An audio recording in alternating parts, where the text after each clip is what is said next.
So let me do a rewind of where I started from up to where I am now, a quick one. So I've always had this dream of going, of working abroad. I started way back in 2012. I got a job offer from an international school in Singapore. And for them, the basic requirement was they wanted teaching couples or people who are married, so that even if your partner is not a teacher, they can get a job within the school. And at that time, I had a partner, the father to my two kids, Stacy and Jamie, James I mean. And at that point, we didn't know that you can fill in Kenya, you can fill a marriage certificate for like within 5 days. And though we were pretty young and all, we wanted to risk to do that, but unfortunately we only knew of the 21-day thing. So that chance went, and it really pained me, because we already had our passports ready, everything, the interview, had done the interview, psychologically we were prepared. And being an international school, they were actually doing everything. We were to pay for airfare, accommodation, everything. But let me say, God has his own plans. So since 2012, I stayed without passport. It expired after 10 years. That is 2022. I had to renew. And again in Kenya, they were switching on to a new form of passport. So as I was renewing the passport, I told God, God, please don't let another 10 years go like that. I applied for this passport in faith, because I always felt that urge. Along the way, I almost gave up. I've tried filling the US lottery green card. I've not been successful. I think I've tried 5, 4, I think even 6 times. I'm not even sure. Sometimes I try, sometimes I don't try. I go back. So there's that candle within me. It refused to go off. So when you finally one day, so I've tried Canada. Teachers are in demand there, especially, I've done a degree in early childhood. Canada is in need of early childhood teachers, same as Australia. Wow, but their process, it's complicated. I even did IELTS. In Canada, I think they need a 7. Australia is high. For teachers, it's 8. Imagine I got 7.5. I missed Australia because of that 1.5, 0.5. But it's okay then. God had other plans. So moving forward, I applied. I'm a YouTube person. So when just browsing on YouTube, I get to know, I used to Google teaching jobs in States, teaching jobs here and there. So I got to see these YouTubers who talk about teaching jobs in the US. They're actually the teachers from Philippines and Jamaica. They advise people and guide them on how to get teaching jobs. So I've been following them. There's so many on YouTube. There's one called Dr. Brighton, Stephanie, she's so good. There's so many other Filipinos, Alicia is there. So there are so many, but those two really inspired me. So I got to learn about the J1, the teacher exchange program. I also got to learn that school districts hire directly, schools can hire you directly from your home country. So I tried both. I went with the J1. So there's a list in the US. They call them the designated sponsors. They are the ones who have been allowed by the government to bring in international teachers. And each agency, as I may call them, the sponsors, they have the basic requirements among all. Then for each sponsor or agency, they have additional requirements for their own company. So there's that list. Yeah, if you just go to Google and type designated J1 sponsors in the US, you're going to find the list there. I think it's about 66 entries, if I'm not sure. So you just open, go one by one, go next. Click the website, see their requirements. There are those that you have to pay an application. There are those that are free. Then you must pay a placement fee. There are those who allow you to pay, maybe first you get employed, then you have a plan, you pay over like a span of a year. There are those who require once you get a school, you pay the placement fee at the beginning before you even travel. There are those who even offer airfare. There are those who meet you halfway. There are those who even give you a loan. Like my agency, oh my goodness, they're so nice. They offered me a loan, and I was coming with my kids. Now I have 3 kids now, and I'm a single mom. It was not easy. Relocating with 4 people, single mom, my small salary in Kenya, it wasn't easy. but they made it possible. So I applied to so many, I have done so many emails to schools in Australia, to schools in Canada, to schools in the US. I used to go to like every state. For example, I go like to South Carolina, I go to the school districts, I go through each one of them, their website. And the goodness with the school district, they have a portal where they have the jobs that are available, the teaching vacancies. They even have non-teaching jobs. So you apply the one that meets your requirement and you wait. And again, also in the program, I applied to so many. I applied with TPG, I applied with Global Education Concepts. There are those that I applied with FACES. There are those that rejected. There are those who didn't email back. There are those who went quiet. There are those who kept me on the wait list. So by around June, that is when most of the sponsors, by June, if you are not, you can be shortlisted as early as April, May. So at least by May, if you're shortlisted, you should be having some hopes of an interview. But once it gets to almost the end of June and you've not been called, oh my goodness, most of the sponsors, that is like when they end their recruitment. So you have to wait for the following year. So for me, I'd been shortlisted for 2 agencies, and actually 3, because later on, as June was approaching, I was panicking. So I registered with, so almost for the end of June, I started panicking. So I learned about Green Heart Exchange. You have to pay for an application, but they are very large. So they offer sponsorship up to the late of June, and actually got in. And among all those, TPG, GEC, Global Education Concept, I was on the wait list. But imagine Green Heart, it's the one I applied to at the last. They got me an interview with a school in Florida. It was a charter school. But before they scheduled the interview, I was now going all over. I was on LinkedIn, Indeed, and well, on Indeed, I saw this school in Alaska that was looking for some teachers. So I checked their website. They needed adult childhood teachers and all that. Let me try, you never know. So I sent in my application. A week after, the HR reached out to me. He wanted to do an interview. I accepted. So it's actually the first time that since 22 somebody had called me for an interview. So I was so excited. It was a mixture of excitement and some bit of anxiety, but I'd done a lot of research, the kind of like time management, behavior management, classroom management skills in the US. It's a bit different with each country. So I had a clue. I'd also looked up the school. So anyway, in communication with the HR, he's also the assistant superintendent. He was so nice. He guided me. So by the time of the interview, I was very relaxed. And let me say, at this point, being the first interview, oh my God, those people in Alaska, they are so welcoming. Even, sometimes you fear the interviewer, you are so anxious, but they made me feel at home. They were so much interested in what I had to say. They listened to every word. They asked, looked, their body language could tell they were interested in what I was saying. And that gave me that surety I'd done the right thing. So they told me they'll get back to me within 2 weeks, and I was like, okay, let's hope so. Wow, those 2 weeks were like 2 years. Yes, I think that week they responded, but before then, I think this interview opened up so many other interviews. So I got now this the charter school in Florida. It was a group interview with 2 principals and I think the coordinator. And let me be honest, it was a contrast. As I said, the Alaskan interview, the HR, Sir Doug, I salute you, sir. You have supported me so much, and only God can repay you. Okay, so the Florida interview, the coordinator was nice, but the principals, they seemed like tired. They had done so many interviews. They were so tired. They were also new in London. They were also new in the school. So it's like, I think they were tired. There was not that connection. So, okay, so I compared the two. I was like, oh, Florida, oh my God, Alaska, 2 opposite states. One very cold, the other one very warm. Who doesn't want to go to Florida? So I was like, yeah.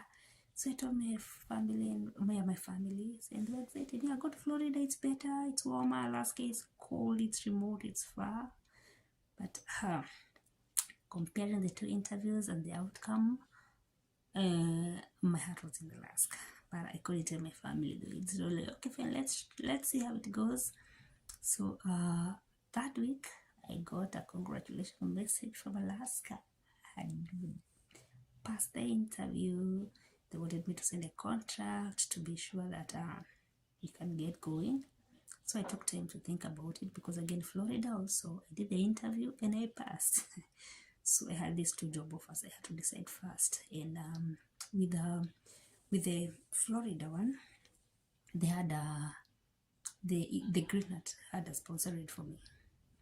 So it was just a matter of agreeing, but now the salary was a bit low. And again, the sponsor, they needed me to pay the program fee upfront. It was a lot, almost half a name, Kenyan shilling. Okay, I knew I was prepared for this journey, but I didn't expect it to be that much. And again, challenges are there in life. I've done some investment early last year in 2022, hoping the money would help me in this journey, but oh my, the company went down with our cash. Damn it, NMK. We are hoping to recover that money. Yeah, because I've had to borrow some loans here and there. I need to pay, but that's life. God is in control. So back to my story. Where was I? Okay. Yeah, so Green Hat, Florida was nice, but I was willing to go to the school, but the sponsorship fee was, they needed me to pay upfront. Okay, when I inquired about the school, about accommodation, transportation, they were very scanty with information. So being the first time in a new country with kids, I do want to risk. I feel that I didn't have enough information, so unfortunately I had to let go of the offer, and I informed them, and I stuck to Alaska. And now trouble came. With the Alaskan school, they didn't have a sponsor. They interviewed me. They were hoping that I would have my own sponsor. So when they told me that, I tried to get back to my two sponsors, TPG and Global Education Concepts and Green Hat. Then it happened that the three, for some reason, in the previous years, those teachers who had been sent to Alaska had been sent to the remote schools. They call them villages here. So there are some infrastructures, or there are some challenges there. So most teachers don't want to go there, and they're complete to their sponsors. So it's like the sponsors, most of them had agreed we are not going to be sending teachers to Alaska. So when I tell my sponsors I want a sponsorship to Alaska, they declined. So we have a job offer, but the sponsors say we are no longer sponsoring for Alaska. Oh my God, my heart went down. I panicked again. I was like, Jesus. So I was honest enough. I informed the school what was happening. We tried to look for the sponsors. Time was running out. Visas were ending, because around June is when most sponsorships, like, they close for the year or something.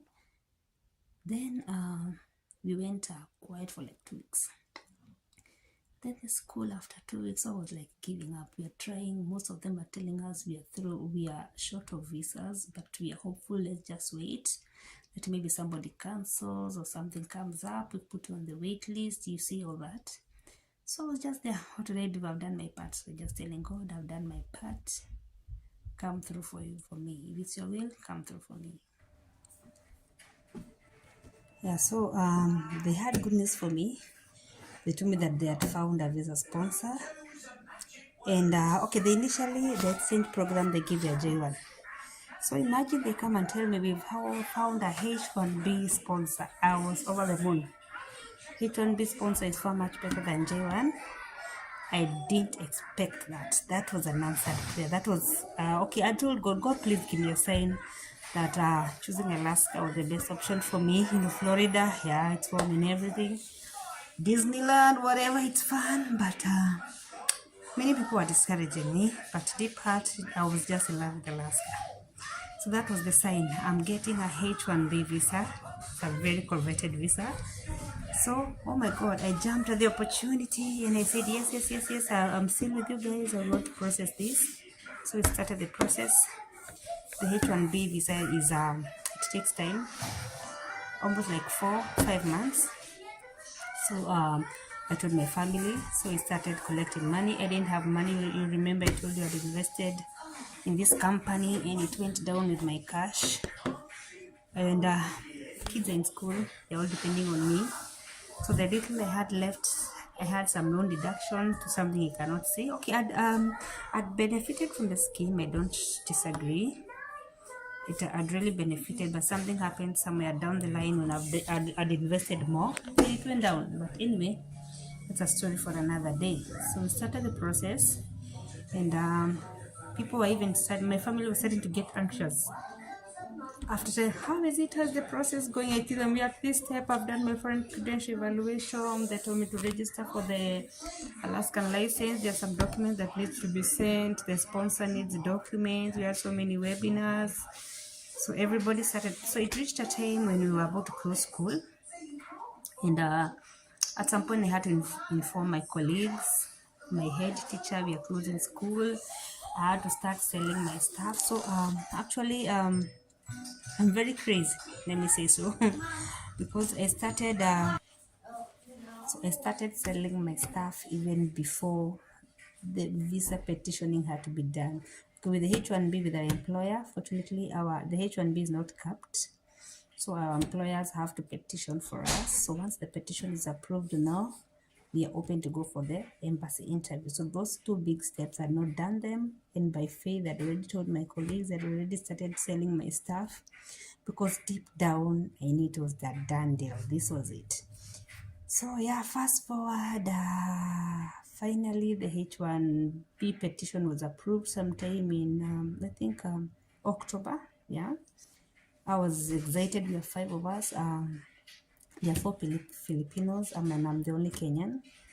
And I'm excited because many teachers who have gone abroad as secondary school teachers, I've not met another primary school teacher. I'm not saying that they're not there, but most of the ones that I've seen and heard are secondary. So maybe I could be the first, I don't know.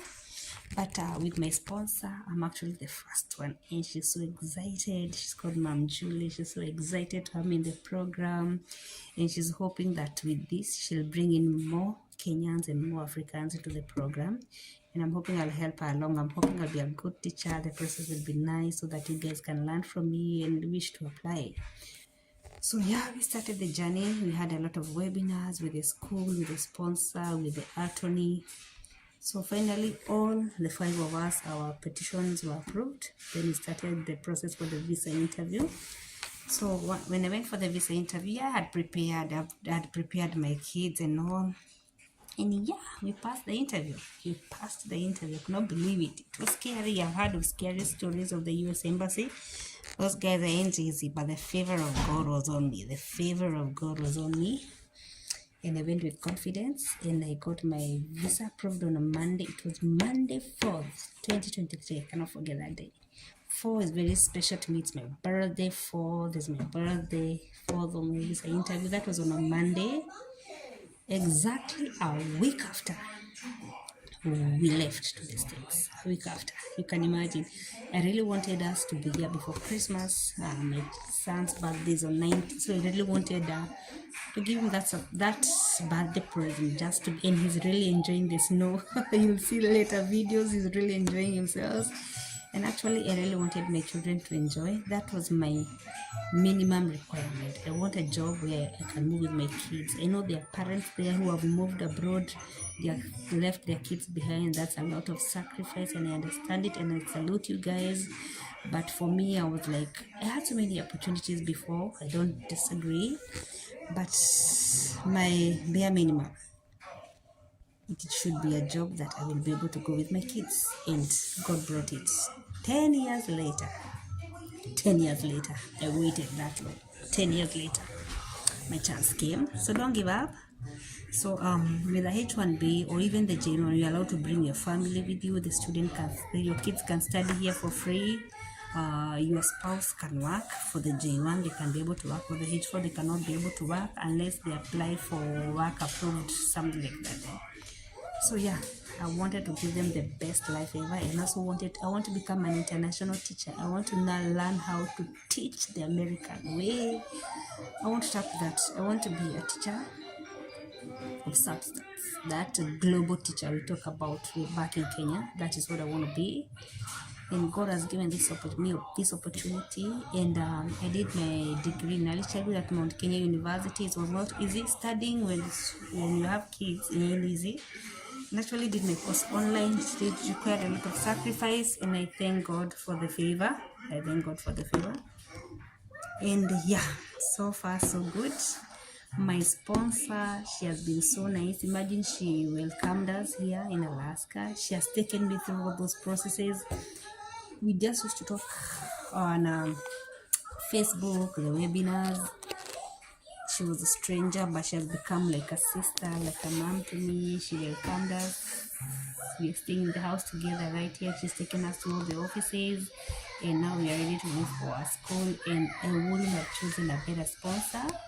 So if you're a teacher out there, primary school teacher, secondary school teacher, and you have that dream of coming to the US, basically all the programs, they require you to have a degree. You must already have a degree at the point of applying.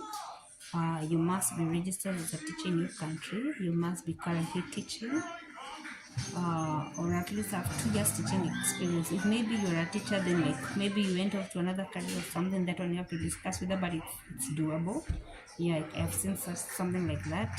There's no age limit. Imagine, there's no age limit. You can be retired in your school and you come here and teach. As long as you can communicate in good English, you're confident, you can sell yourself, and you meet their requirements. So basically what the sponsors does, they prepare your profile, the interview, they prepare your profile, then they show it to schools that have vacancies. So if a specific school has a vacancy that you meet, they ask for an interview. So if you pass the interview, they like you, start the process. And I teach America on top of everything. In case you're having financial issues, they give you a loan. Right now it's up to $3,000. You can convert that into your currency. That's not bad. That really meets you halfway. But relocating, again, you know, it's a process. So it's just they give you the visa and the opportunity to work. So they don't pay for you airfare. Maybe some do.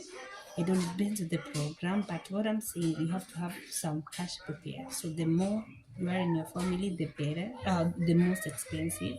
If you're single, it's easy. So plan. But this is a good opportunity for you to move with your family, for you to go and teach. And I'm a living testimony of what God can do. I'm just a village girl from Kenya. I was teaching in a school in the remote areas of Murang'a. I'm from Kiambu.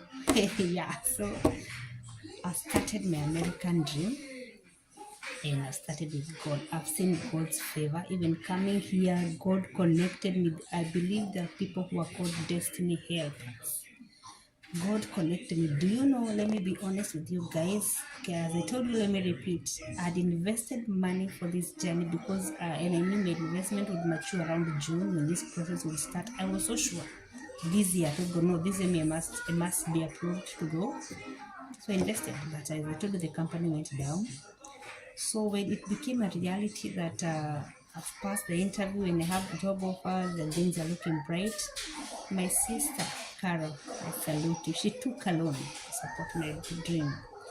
My mother at that time, they were doing some inheritance sharing with the brothers and everything. She used some of her money to support my process. I have an aunt, she's called Mama Wangu. Oh, God bless you, Sona. Bless you, Mom. She lent me some money. Though it did not meet all our expenses, it met us halfway. We even reached to a point where I had to sell a piece of land that I listed. I was the trustee, and my kids could have said until they're 18. Now my first daughter, she's 19. My boy, my young man, is 14. So he has not yet reached 18. So it was a lot of trouble because of the trustee issues. So by the time we were coming, we were not able to sell the land. Then guess what? I was very honest with my sponsor, Julie. I told her everything is ready. This is the money that is remaining after all those processes, because again you have to get your degree equated to the US degree. So they call it foreign credential evaluation. You do it with WES or Spantran. They prefer Spantran. It's better because it lists everything from your high school, any colleges you've done, even if it's 2 or 3, then your degree. It lists so well. So I'd recommend Spantran.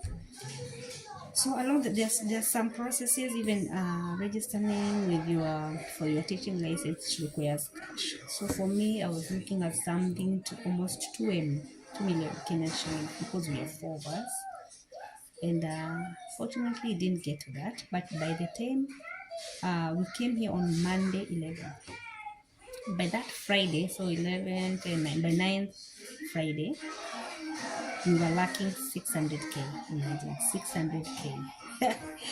And Dorcas is here ready to leave. She has passed her interview. She has sold her things. She's ready to leave. And there's nothing. There's nothing. So it's crazy.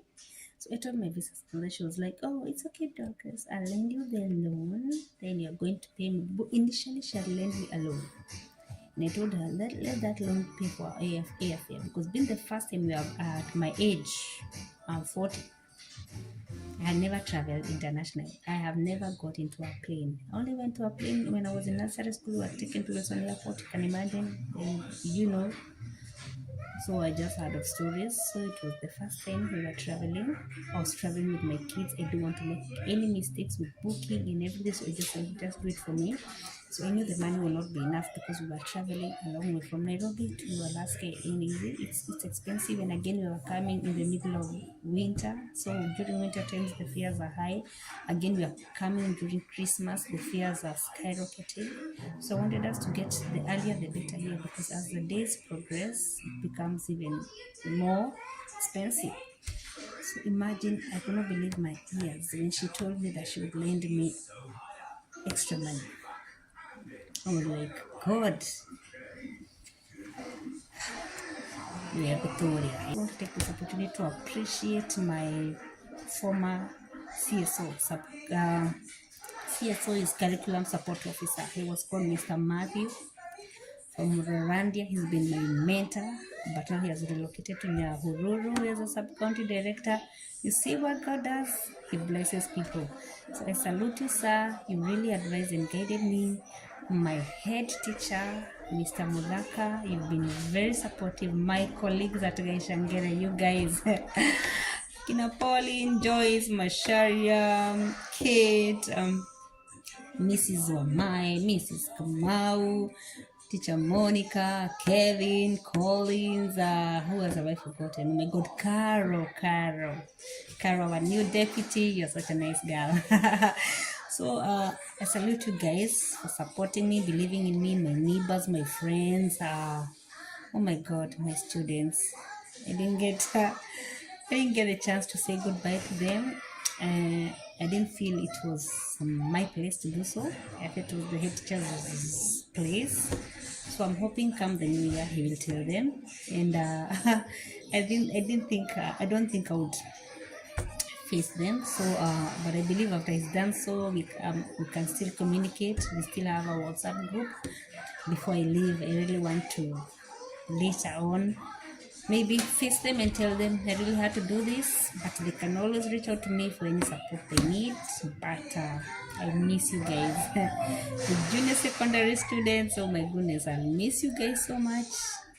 My grade 6 students, I'll miss you. Those who've already done class 8, they've gone. I'll miss every class, grade 5, grade 4, every student I taught. I'll miss you guys a lot.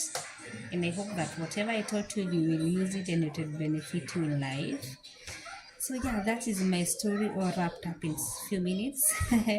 If there's anything I've left or something you want to know, kindly comment in the comment section. I'll get back to you.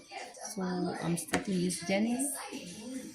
Yeah, so far so good. I thank God. So enjoy yourself, guys, and some days to Christmas. So Merry Christmas and Happy New Year 2024. Thank you.